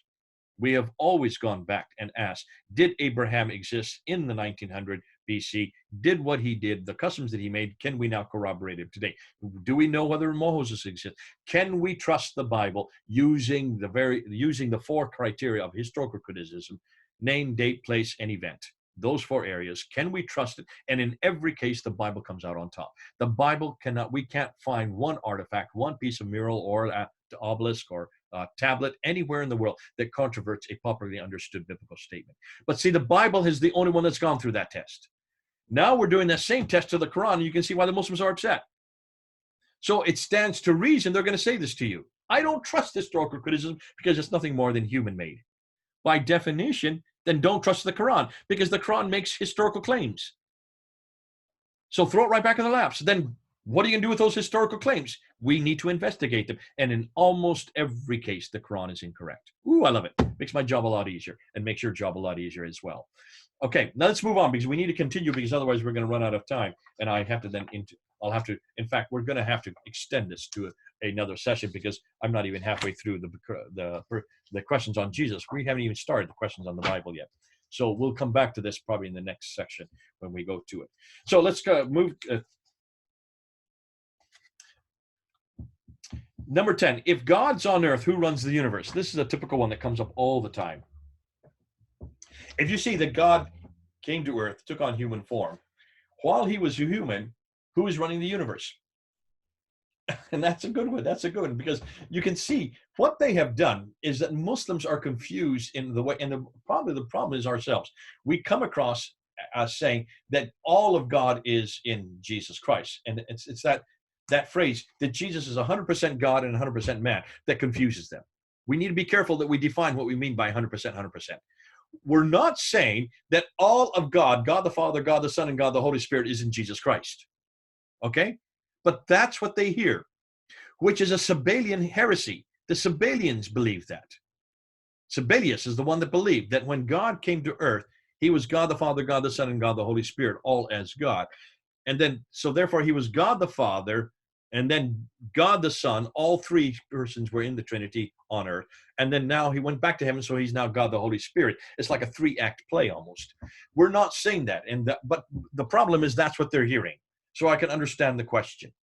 We need to be very clear that when God was on earth, that was a second person of the Trinity. God the Holy Spirit was still running the universe. God the Father was still in heaven.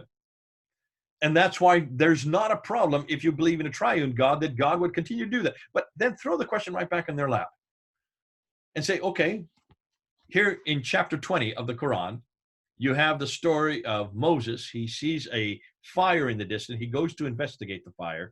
As he gets close to the fire, a voice within the fire in verse 10 says, Moses, take off your shoes, you're on holy ground. So is that God in that bush? Well, if it's holy ground, by definition, it better be God, because how can you have any ground that's holy without God being there? By definition, if it's holy, God must be there. In verse 12, the voice then says in the bush, for truly it is Allah who is speaking to you. So therefore, that bush, that being, that fire that never consumes it, that fire there is claiming to be God. Can anybody claim to be God but God himself? So ask your Muslim, is that God in that bush? And you can see the gears will start to turn in his head. He's in a dilemma here. You can see why. Because if he says, no, that isn't God, that's nothing more than emanation of God, then you're going to have to tear out that out of the Quran. You're going to have to tear that out of the Quran, because that says clearly that God is in that bush. You can see they borrowed the story from the Bible. When you borrow a story from the Bible, be careful, because when you borrow the story, you got to take the meaning with it. Because in the Bible, in Exodus 3, we know clearly that was God in that bush. We don't have a difficulty with that. The Jews don't have a difficulty with that, because the Jews knew that God could come to earth anytime he wants. That was God who's walking and talking in the clear of the day. And Genesis chapter 3, that was God that was wrestling with Jacob. And that was God who was leading the children of Israel through the desert as a pillar of cloud during the day and a pillar of fire during the night. For the Jews, that was never a problem. It's not a problem for us. Our God can enter time and space anytime he wants. The Muslims have a problem. They can't believe this. So here you can ask them, hold on a minute, in chapter 20 of the Quran, it looks like God is on earth at that time. So while God was on earth in that bush, you have to admit that was God who is running the universe. Ooh, then, bingo, you've got the same question right back on their laps. See how they squirm. They don't know how to answer that. Be careful of the questions you throw, because remember that holy adage, he who lives in glass houses should not throw the first stone. All right? It's a dilemma for Islam. This is not a dilemma for us. This is only a dilemma for Islam. And that's why what the Muslim is asking, the very question they're asking, is really their question that they have to follow, because this is only a problem for Islam, not a problem for us. Okay? Hope that helps. Is Jesus the true prophet or Muhammad? Now, there are 4 criteria that the Bible gives for prophethood. And you need to go through each one of these 4 criteria. And it's very clear when you do that, you'll see that Muhammad fails on all 4 counts. Number 1, a prophet must be in the prophetic line. We see that in Genesis 17, Genesis 22, Galatians chapter 4. Is Muhammad in that prophetic line? And of course, every Muslim knows no, he's not in that prophetic line. He's in the line of Ishmael. How do we know that? Well, look at, we go back to the Bible again. In Genesis chapter 17, Abraham comes with that question. He comes to God. He says, what about my son Ishmael? What does God say to him? Because I love you and because I'm going to honor you, Abraham, I will bless Ishmael. He will have 12 sons, and he will be the head of 12 families. I will bless all 12 of those families. But in verse 20, he then again says, but my covenant is with Isaac. My covenant is with Isaac. So as far as God was concerned, he was going to bless Ishmael, but his covenant would always be with Isaac.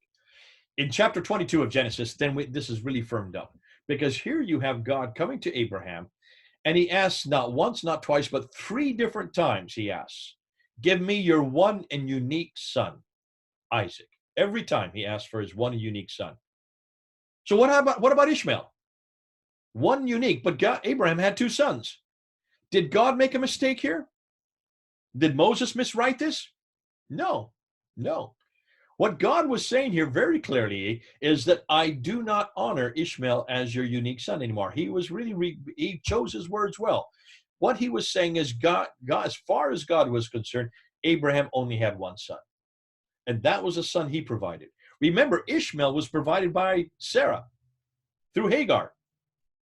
It was Ishmael that came out of man's own choice. It was man, in this case, a woman, who wanted to help Abraham out, and so she gave him her slave, Hagar.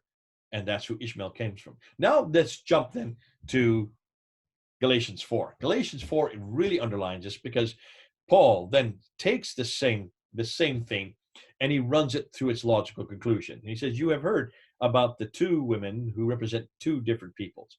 Sarah, who represents the people of the free woman, the woman whose son was a free son, and Hagar, who represents the people, the slave woman's son. The slave woman's son from Arabia, Paul says. Isn't that interesting? That the slave woman's son is from Arabia, of where Muhammad is coming from. So he's looking at two different women, two different covenants. And what does he say? The slave woman's son persecuted the free woman's son. And he ends that chapter by saying, have nothing to do with the slave woman's son. We're to have nothing to do with Ishmael. We're to have nothing to do with Hagar. So that pretty much solidifies what God was saying in chapter 17 of Genesis and chapter 22 of Genesis. Paul then summarizes and gives the application in Galatians chapter 4. So that's the first criteria.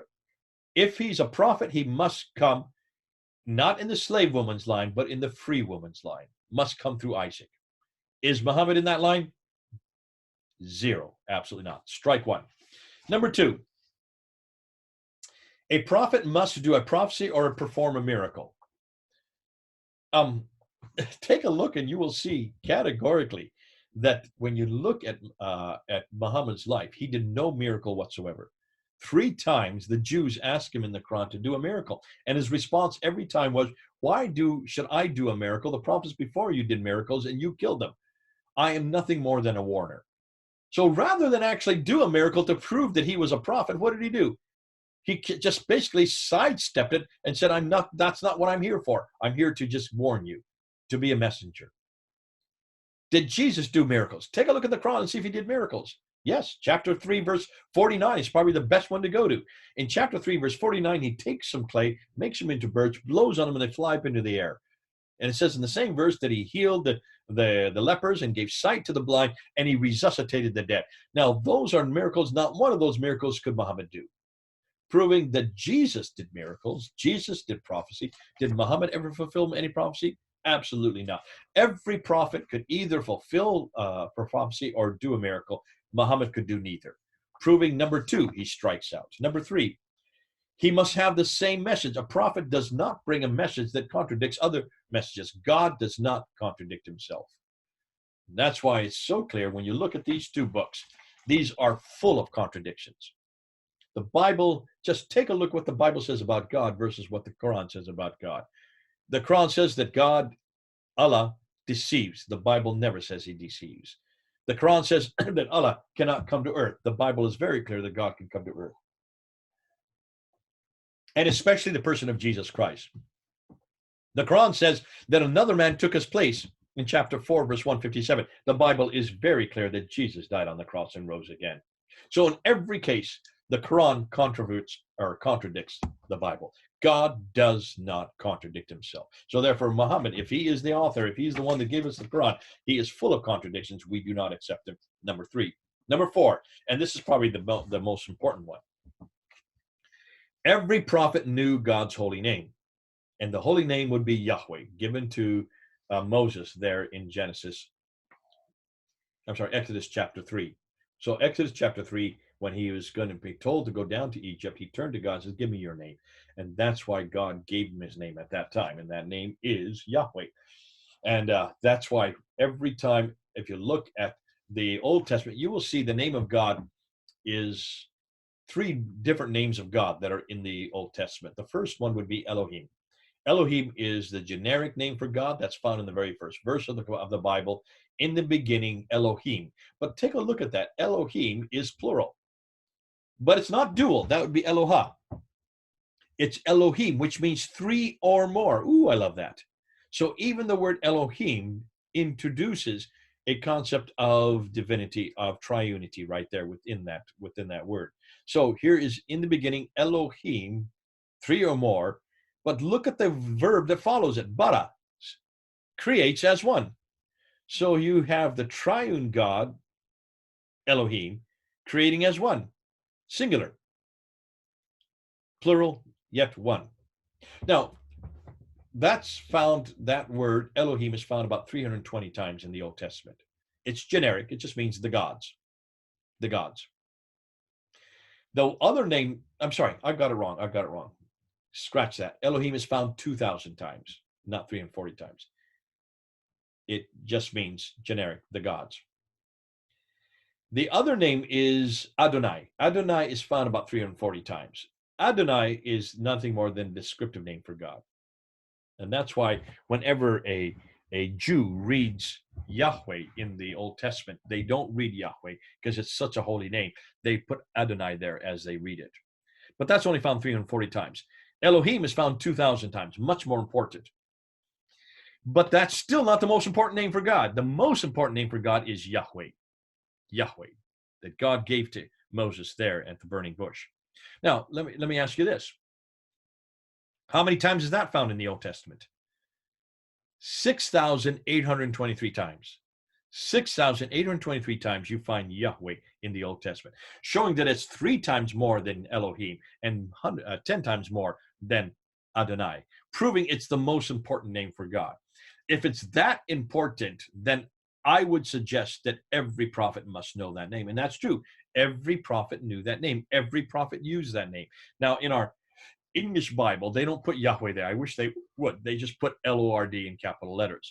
Anytime you see L-O-R-D in capital letters, that's Yahweh in Hebrew. And I wish they'd go back to Yahweh because there's such a confusion as to what Lord means. You know, if you come to Britain, in London, we have a House of Lords. They're about all these senile men. That is not my God, and that should not be his name. So I don't like to use Lord. I like to use Yahweh there because it makes it so clear as to what God we're talking about. So here you have number 4. Muhammad never knew this name, never referred to this name. Look at the hadith. You will not see it on his lips at all. It is not in the Quran. It's not in the Sirah. It's not in the Tafsir. It's not in the hadith. It's not in the Tahqiq. So what about Muhammad versus God, versus Jesus? Just take a look on page 6. Look at all those references there. Now, I love to go through this because one thing I do when I'm with Muslims, I like to do a comparative between Jesus and Muhammad, and you can do this quite well yourself. Look at the comparatives.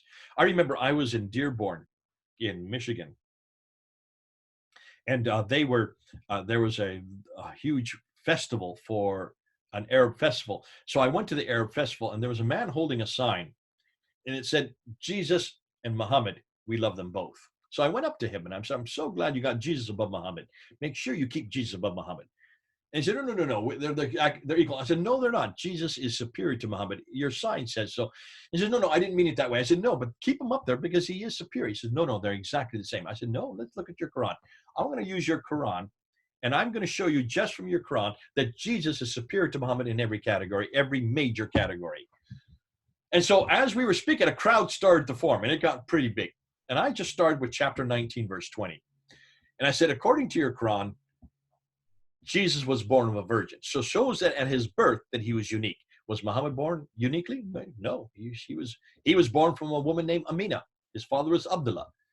And Abdullah died before he was born. Amina died soon after he was born. He was given to Abu Talib to be raised by his uncle. But certainly he had no miraculous birth. So already in his birth, you can see Jesus is superior. Chapter 3, verse 46, I took him to next. And I said, chapter 3, verse 46, it says very clearly that Isa, in this case, was able to talk from the cradle. Could Muhammad talk from the cradle? No, he couldn't. So already, number 2, you see where he's superior. 3 verses later, in verse 49, it says, and I referred to this earlier, it says that Isa was able to take some mud, form them into birds, blow on them, and they fly up into the air. Could Muhammad do that? Could he create from nothing? No, of course he couldn't. So he's already superior there. It says in the same verse that he gave sight to the blind, that he healed the lepers, and that he resuscitated dead. There are 3 other miracles that Muhammad could not do, but Jesus could, according to your Quran. So now we've got 6 different areas already where Jesus is superior to Muhammad in just your Quran itself. In his birth, in his infancy, and also in his adulthood. And then I end with chapter 19, verse 19. Chapter 19, verse 19, it says that Jesus, Isa, is the righteous one, the pure one, the sinless one. Was Muhammad sinless? Now, Muslims will always say, yes, he was sinless. All the prophets were sinless. I said, take a look at your Quran, see if you can support that. In every case, every one of the prophets sinned, but not Jesus. They'll say, well, Muhammad never sinned. I said, then go to chapter 48, verse 1 and 2. In chapter 48, verse 1 and 2 of the Quran, God says to Muhammad, ask forgiveness for the sins you have done and the sins you are yet to do. Even as a prophet, he continues to sin, proving that even that right through his whole life, Muhammad was a sinner, but not Jesus, not Isa. So here we've got 7 areas where Muhammad is inferior to Jesus. And then you can just look at this list that I have here on page 6. Let's just go down through them. Jesus was born of a virgin, Matthew 1. In Surah 19. Muhammad was born normally. Jesus served God as a child, whereas Muhammad was an idolater before he was a prophet.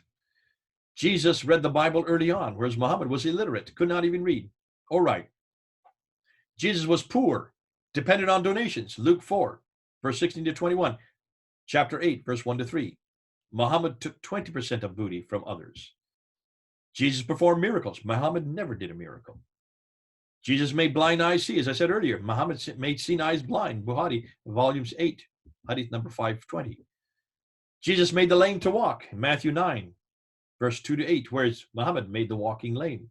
Al-Bukhari, 8, 520 again. Jesus healed withered hands in Matthew 12, verse 10 to 13, whereas Muhammad cut off the hands for stealing an aid in Al-Bukhari. Also, this is referred to in the Quran in chapter 5, verse 38. Jesus forgave the adulteress in John 8, 7, whereas Muhammad had adulteresses whipped and stoned. Surah 24, the verse on Rajam. Jesus raised the dead. John 11, also Surah 3, ayah 49 says that. Muhammad killed the living. Ibn Hisham, page 308. Al-Bukhari, volume 5, hadith number 248. I'm sorry, 5, volume number 369. Jesus excused his opponents in Luke 23, verse 34, and also verse 43. Muhammad had his opponents killed in Al-Bukhari, volume 1, hadith number 241. Jesus sets the condemned free in John 8, verse 1 to 11, whereas Muhammad enslaved the free in Ibn Hisham, page 466. Jesus was sinless, whereas Muhammad was sinful. You can see that especially in chapter 48, verse 1 and 2 that we just went through. Jesus died for sinners, whereas Muhammad had sinners killed. And Jesus rose from the dead, Luke 23, 24. Muhammad died, was buried in Medina, and is there still. Now, I'm going to end there because I can see we're almost coming up to 2 hours. And we'll start then in 2 weeks, we'll start with number 12. So we'll start there looking at number 12. Does Jesus have 2 different genealogies? And we'll finish off with questions on Jesus and then go to the questions on the Bible. I may also bring in the polemics at that time. We'll see, but depending on time. But I do want to get to any questions you have. If there are any more questions you have, put them in the chat. Let me just see. I've done one from Anil. Here's one from Sam to everyone. If Jesus was quantitatively reduced in his incarnation, how do we explain his claim to lack omniscience in terms of lack of knowledge about his second coming? And that's, well, that you've just explained it. Quantitatively, he would have limited himself. He would have limited himself to take on all the human capacities of having to eat, having to go to the toilet. And also, he would not have known the end of times for that 33-year period. Now, there are many theologians who believe that for even as the Son of God eternally, he doesn't know the end of time. That is something only the God the Father knows. That is not a debate that I can get into at this time because if that's a healthy debate that we have within Christianity. What I would say to the sake of the Muslims is that talk about that period, that 33-year period that he was on earth. During that 33-year period, during those 33 years, he took on all the incapacities of us as humans except one, and that is he did not sin, which means he would not have known the end of times for those 33 years. Does he know the end of times when he's now up in heaven with God again, sitting at the right hand on the throne?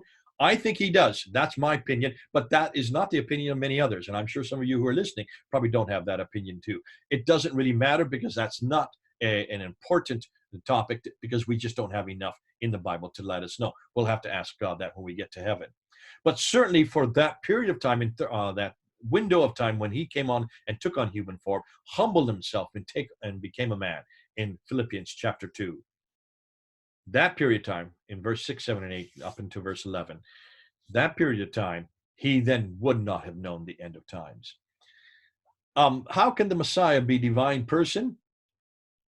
The Messiah, by definition, is the divine. The Messiah is nothing more than a title for the anointed one, the one who is anointed. And you have to ask, what is he anointed for? He is anointed for a purpose. He is anointed to save. That's why the Jews are still waiting for the Messiah to come.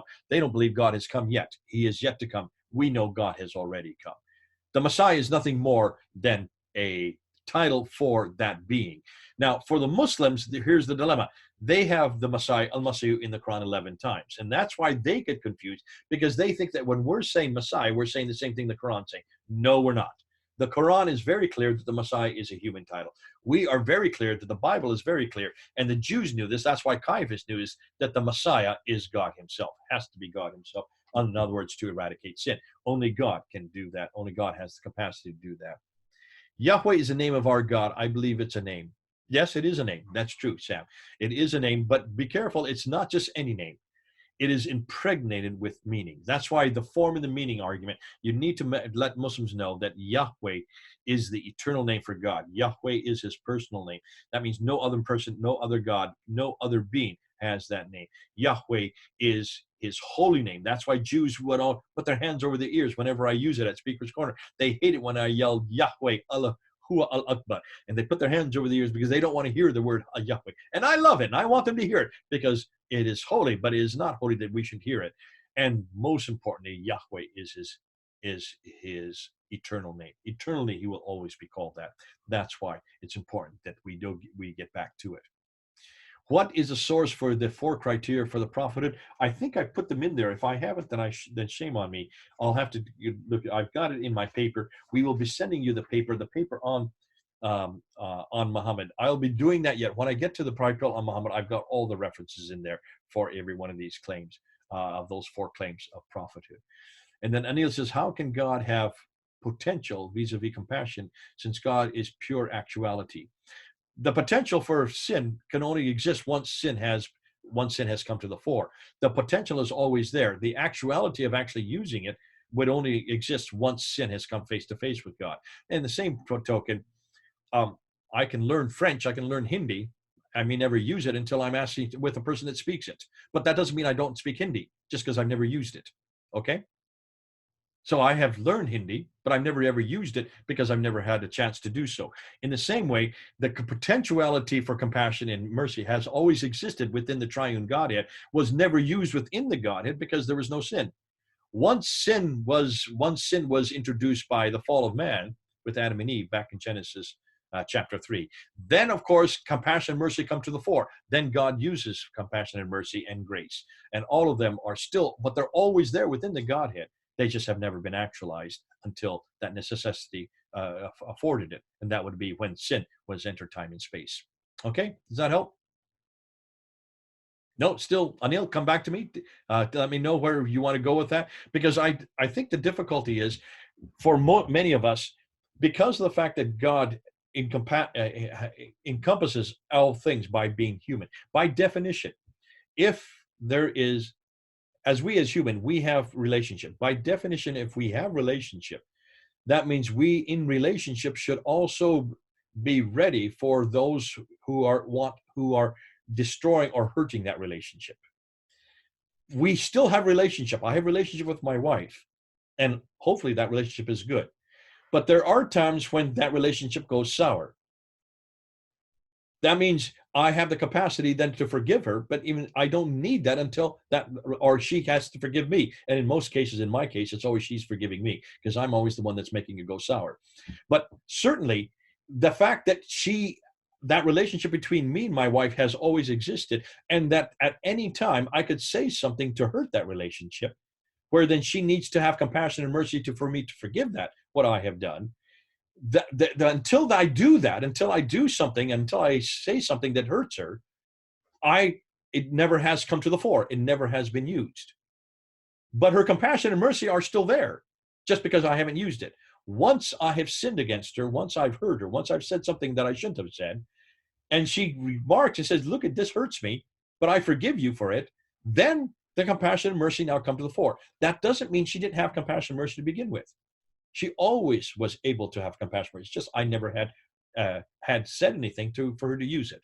In the same token, God has always the compassion and mercy within the Godhead. It was never used within the God because it was a perfect relationship. Humans, however, were the ones that sullied that relationship. Adam and Eve sullied that relationship.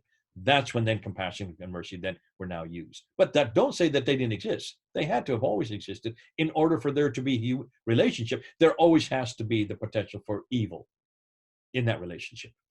Okay? Does that help? Use you talk to your wife about it. She'll tell you all the time she's been compassionate and merciful for you.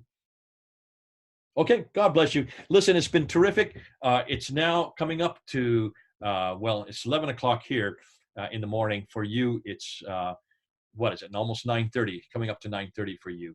We're going to leave it there. I'm going to record this. It's been recording. I'll send this to Narendra, and he'll send it on to the rest of you so that you can all have it. God bless you. It's been good to be with you. We'll see you in 2 weeks. That would be March the 5th. We'll see you on March the 5th at 7:30 evening. And we will probably continue with this paper and then go to this paper. So expect to start with number 12. We'll start with number 12 in 2 weeks. Okay? God bless you. It's been great being with you. We'll see you in 2 weeks. This is Jay then, over and out.